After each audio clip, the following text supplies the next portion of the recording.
한국어 단어학습을 통한 한글 문해력 향상 강좌 한자 공부 요강도 23번째 시간을 시작하도록 하겠습니다. 오늘 배울 첫 번째 한자는 행자가 되겠습니다. 다니다, 가다 할 때의 행자가 되겠는데요.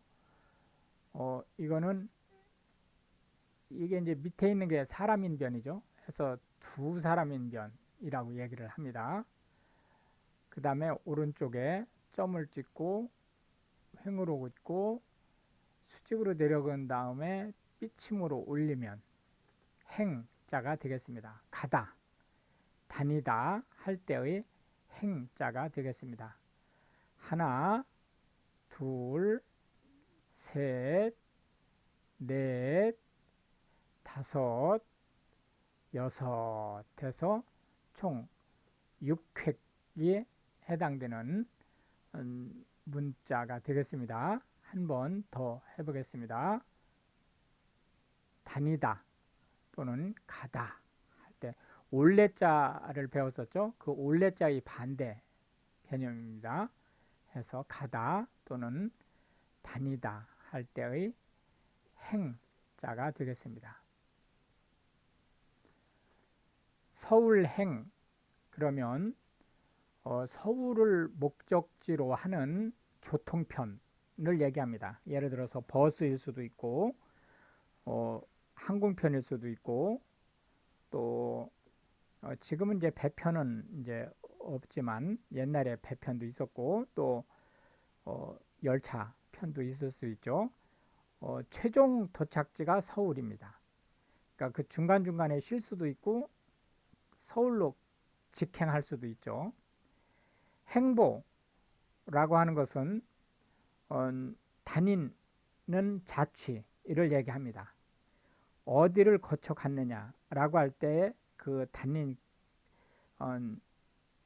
자취를 행보라고 하는데 이거는 조금 확대해서 하면 일이란 공식적으로 그 직무에 자기가 맡은 직무에서 행하는 특히 이제 공적인 업무에서 행하는 일을 행보라고 표현을 하기도 합니다.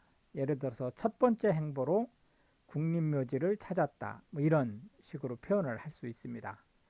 교행이라고 하는 것은 원래는 왔다 갔다 해야 되는데 도로가 그렇게 되지 못하는 도로가 있을 수 있어요. 그럴 경우 한 번은 가고 한 번은 오는 것을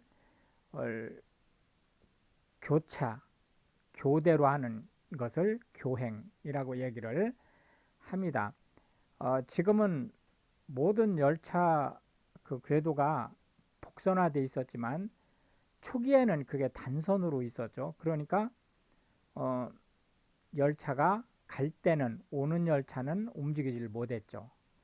감행 한다고 하는 것은 큰 위험을 무릅쓰고 또는 큰 반대를 무릅쓰고 내가 책임지겠다라는 개념으로 이 일을 집행하는 것을 감행이라고 얘기를 하고요.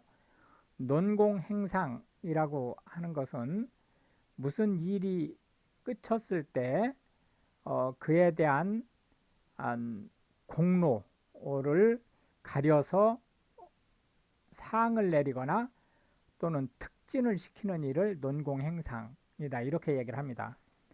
근데 우리나라의 역사를 보면 논공행상의 주체가 문인이었어요.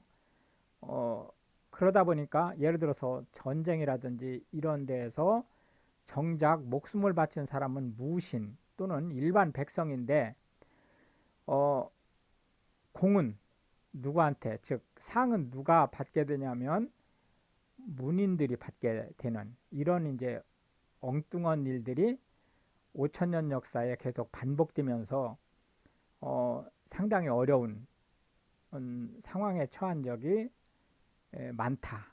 이제 이렇게 볼 수 있겠죠. 동행이라고 하는 것은 함께 가는 것을 동행이라고 얘기를 하고요.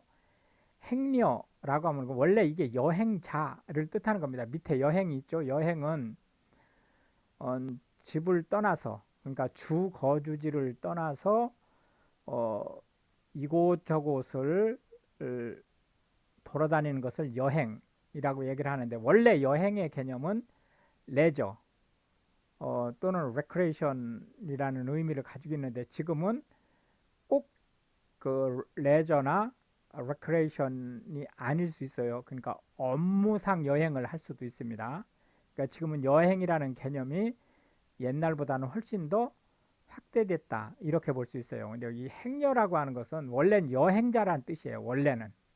근데 지금은 이게 개념이 조금 약간 비틀어져서 어, 집이 없이 떠도는 사람이라는 의미로, 일종의 그 영어에서 말하면 집시 같은 그런 의미를 많이 가지고 있습니다. 그래서 이제 거지라든지 이런 사람들이 다 행여에 해당하는 그런 개념으로 상당 부분이 바뀌어서 쓰고 있다, 이렇게 보시면 되겠고, 역행은 어, 공식적인 어떤 또는 합리적인 어떤 일에 대해서 거꾸로 가는 일을 역행이라고 합니다. 그래서 역행은 어, 개념이 안 좋은 거죠. 예를 들어서 자동차가 우측 통행을 해야 되는데, 한국에서는 우측 통행을 하죠. 우측 통행을 해야 되는데 오는 차가 우측, 그러니까 내가 볼 때 우측으로 온다. 그러면 역행하는 거죠. 사고를 낼 수 있는 그런 거죠. 그 역행이라는 말의 반대는 순행이라는 말이 있습니다. 순행. 순행이라고 하는 것은 순리를 따르는 그런 행동을 순행이라고 얘기를 한다. 역행의 반대말이죠. 잠행은 슬그머니 다니는 거예요. 근데 이게 자기 자의로 잠행하는 것이 아니고 공식적인 직무상 슬그머니 다니는, 예를 들어서 암행 할 때 이 잠행과 암행은 거의 비슷한 말이거든요. 그 암행 어사, 그러면 어사라고 하는 어, 정찰 임무, 민정을 살피는 업무를 가진 사람이 슬그머니 다니는 거죠.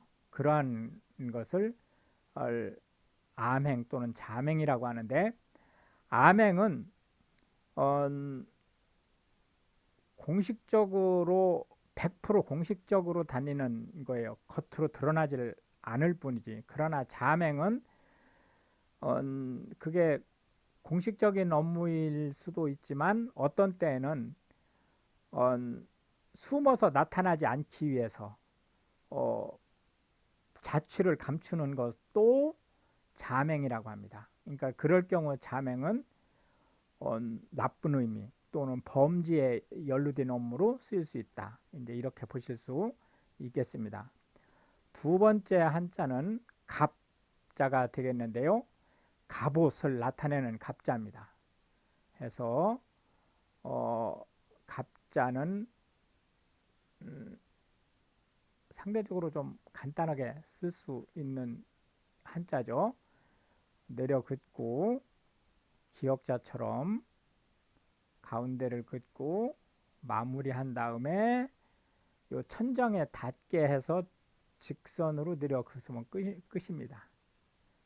이거를 갑옷이라는 의미의 갑자, 둘, 셋, 넷, 다섯 하면 총 5획에 해당하는 갑자가 되겠습니다. 우선 이 갑자 이 자체에다가 옷을, 우리나라 순수 말이죠. 옷을 더하면 갑옷이 되고요. 이 갑옷이라는 말은 한자어로 갑하고 같은 말입니다. 그런데 이 갑옷은 현대 군사용으로는 갑옷이 거의 안 쓰이죠. 현대 그 군용으로 쓰는 갑옷은 그나마 한 두 가지 정도, 세 가지 정도가 남아 있어요. 하나는 이제 방탄복, 또 하나는 투구, 그러니까 헬멧이 이제 그 갑옷의 일종인 거고, 그 다음에 이제 어, 구두, 그러니까 워커라고 하는 구두가 이 갑옷의 형태를 아직 가지고 있는 구조죠. 그 다음에 이제 장갑, 이 글러브란 뜻이 아닙니다. 장갑이라고 하는 것은 무기 체계 중에서 이 갑옷을 차량용이라든지 공격용 무기에 도포한 그러한 것을 장갑이라고 얘기를 합니다. 그래서 우리가 가장 대표적인 장갑차는 전차가 있고요. 첫째. 그 다음에 이제 두 번째로는 보병을 실어 나르는 장갑차가 있죠. 그 다음에 이제 갑골문자라는 것이 있는데 이거는 뼈에다가 새긴 문자 체계를 얘기합니다. 이 갑골문자는 지금 우리가 배우고 있는 한자의 초기 형태입니다. 그러니까 오리진 형태다. 이렇게 보시면 되겠고, 갑을관계라고 하는 것은 우리가 대명사로 영어라면은 A, B, C 이런 식으로 대명사를 쓸 수 있죠. 누군가를 지칭하는 거를. 이때 우리나라는 전통적으로 갑, 을, 병 이런 식으로 그 지칭을 했습니다. 이런 형태의 갑을관계란 뜻이에요. 그래서 요 갑은 시행자, 즉 계약을 주도하는 자고, 을은 시공자, 즉 계약을 취득해서 일을 수행하는 사람 관계예요. 그러니까 계약으로 볼 때는 주종관계 입장을 가지고 있다. 이렇게 이제 볼 수 있습니다. 이거를 이제 조금 확대해서 예를 들자면은 우리나라에서 그 소비자는 왕이다라는 아주 이상한 개념을 도입한 적이 있었죠. 특히 이제 1900년대 말에 이래가지고 이 되먹지 못한 소비자들이 이제 아주 횡포를 심하게 했었던 그런 관계에서 우리가 갑이라는 갑 행세를 한다라고 하는 그런 좀 좋지 않은 이미지를 가지고 있는 말입니다. 갑론을박이라고 할 때 이 갑과 을은 이런 지위체계에 있는 게 아니고 이런 말 저런 말로 논쟁이 심하게 일어나는 것을 얘기합니다. 특히 결론이 나기 어려운 정도의 심한 말이 오고 가는 그런 형태를 이제 갑론을박이다 이렇게 얘기를 하고, 갑신정변이라고 하는 것은 조선시대 말에 개혁을 위해서 그 일종의 쿠데타, 원래 이제 쿠데타는 군사정부가 주로 하지만 요 갑신정변은 이제 군사하고는 조금 거리가 있죠. 해서 이제 요 쿠데타를 일으킨 그러한 사례를 갑신정변이다 이렇게 얘기를 하고, 이 앞에 갑신이라고 하는 것은 60년마다 한 번씩 돌아오는 앞에는 갑, 물, 병, 정 이런 식으로 10개, 뒤에는 자, 축, 인, 묘 이런 식으로 12개 해서 얘들이 짝을 지면서 60년마다 같은 해가 돌아오죠. 갑신년이 60년마다 들어오는 거예요. 그 해를 얘기하는 겁니다. 갑장이라고 하는 것은 이런 60년마다 들어오는 이 표기가 같은 나이다 라는 뜻으로 동갑내기란 뜻입니다. 환갑이라고 하는 것은 이 60년마다 돌아오는 요 날이 나한테 돌아온 날이에요.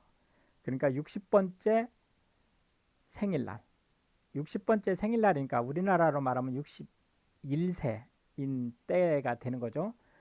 앞으로 우리나라도 이제 만으로 나이를 계산하기로 한 거니까 환갑 나이가 60세가 되는 거예요. 갑부라고 하는 것은 큰 부자를 얘기하는 거고요. 둔갑하다라고 하는 것은 자취를 감추거나, 그러니까 여기서 자취를 감추는 아까 잠행하고는 좀 다르죠. 눈에 안 보이게 어, 마술이나 요술을 부려서 눈에 안 보이게 한다든지 또는 다른 모양으로 바꾸는 거예요. 내가 사람인데 갑자기 여우 모양으로 바꾼다든지 해서 다른 사람을 속이거나 현혹시키는 그런 일을 둔갑하다 이렇게 얘기를 할 수 있다라고 얘기할 수 있겠고요. 세 번째 한자는 년, 당연히 맨 앞에 오면 연으로 읽죠. 해란 뜻입니다. 하나, 둘, 셋, 넷, 다섯, 여섯, 총 6획에 해당하는 글씨가 되겠습니다.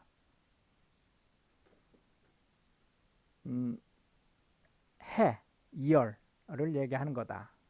하나, 둘, 이게 먼저네요.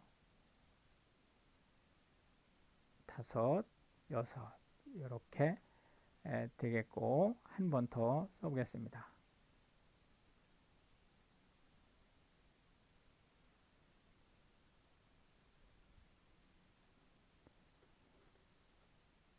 연자 또는 연자가 들어가는 단어들을 한번 보겠습니다. 2023년, 그럼 2월 2023를 얘기하는 거죠. 그래서 이 앞에 숫자가 있고 뒤에 년자가 붙으면 이 숫자에 해당하는 서기로 요 숫자에 해당하는 년을 얘기하는 거다. 이거는 예수 탄생 이후의 숫자를 얘기하는 거죠. 그래서 예수 탄생 이후 2023년 되는 해다. 그런 뜻이에요. 여기서 연수 이렇게 읽는 게 아니고 연수 이렇게 읽으면 해의 수를 뜻하는 겁니다. 몇 년 걸렸느냐 그런 뜻이에요. 근데 여기서 연수 그러면은 전혀 뜻이 다른 거예요. 트레이닝이란 뜻입니다. 교육연한이라고 하면 규정으로 정한 커리큘럼의 횟수를 얘기하는 거예요. 예를 들어서 초등학교는 6년, 대학교는 4년 이런 식이죠. 동년배라고 하는 것은 나이가 원래는 똑같은 사람이에요. 원래는. 그렇지만 엇비슷한, 그러니까 1, 2년 이렇게 차이가 있는 그런 사람들을 다 그냥 동년배라고 얘기를 한다. 방년이라고 하면 이거 여성한테만 쓰는 말입니다. 여성한테만 쓰는 말인데 결혼하기 딱 알맞은 나이다 이런 뜻이에요. 그러니까 가장 외모가 예쁘게 보이는 치장을 하지 않았을 때 가장 예쁘게 보이는 꽃이 피는 나이다 그런 뜻을 가지고 있습니다. 송년회라고 하는 것은 한 해의 일을 마치고 다음 해로 넘어가기 전에 1년 동안 고생했다라는 의미의 축하연을 여는 것을 송년회다 이렇게 얘기를 하고요. 장년기는 이게 생애주기 중에서 가장 사람이 일을 열심히 또는 왕성하게 하는 기간을 얘기합니다. 태어나서 유치원에 들어가기 전까지를 우리가 유년기 이렇게 해서 년자가 앞에 유년기 이렇게 붙고 그 다음에 이제 초등학교, 중학교, 고등학교 시절을 소년기 이렇게 해서 년자를 붙이죠. 그 다음에 이제 대학 시절에서 대학 졸업할 때까지를 청년기 해서 역시 년자를 붙이고 그 다음에 이제 장년기가 이렇게 오는 거죠. 장년기 다음에 이제 노년기에서 일에서 은퇴하는 기간을 얘기하는 거고요. 흉년, 원래 이제 한국은 농업 국가이기 때문에 전통적으로 농업과 관련된 말들이 많죠. 농사가 잘못된 해, 뭐 예를 들어서 가뭄이 들었다든지 홍수가 났다든지 태풍이 불었다든지 뭐 이런 것들이죠. 이런 걸로 인해서 농사가 잘못된 해를 흉년, 그 반대 농사가 잘된 해를 풍년 이렇게 얘기를 하는 거고 10년 감수라는 얘기는 이게 10년을 수명이 줄어들었다라는 뜻이에요. 10년의 수명이 줄어들었다. 이 얘기는 너무나 혹독한 또는 깜짝 놀랄 그리고 감당하기 어려운 일을 당했다라고 할 때 10년 감수했다 이렇게 표현을 하고 있습니다. 이렇게 해서 이제 오늘도 우리는 세 개의 한자와 그 각 한자에 대한 10개의 실용 한국어를 살펴보았고요. 이 프로그램을 통해서 우리 이제 한국인의 문해력과 한국어를 배우는 외국인의 한국어 단어 조성 원리와 활용에 대한 좋은 정보가 제공되기를 바라겠고요. 시청해 주셔서 감사합니다. Pray for Ukraine. Thank you.